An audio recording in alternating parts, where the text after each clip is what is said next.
Sekretaris Daerah Aceh Dr. Takwala meninjau vaksinasi COVID-19 bagi siswa di Dekranasda Aceh Besar sekaligus memberikan arahan kepada para kepala sekolah tentang pentingnya suntik vaksin bagi siswa.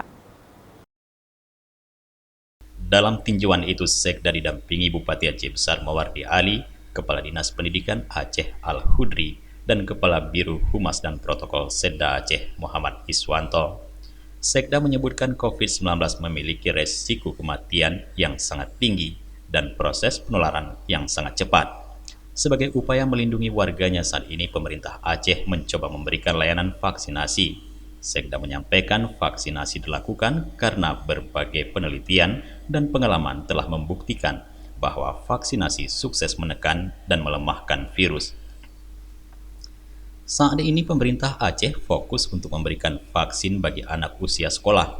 Sekda mengajak pihak sekolah untuk berperan aktif pada gerakan vaksinasi siswa ini dengan terus mensosialisasikan pentingnya vaksinasi terhadap upaya menekan penyebaran virus corona. Sekda meyakini jika semua orang memahami pentingnya vaksinasi, maka tidak ada orang yang ragu. Selain itu, Sekda menghimbau pihak sekolah terutama wali kelas untuk melakukan pendekatan dan menjelaskan dengan baik tentang pentingnya vaksinasi kepada wali murid dan siswa tentang pentingnya vaksin. Dari Aceh Besar, Tim Liputan Aceh TV melaporkan.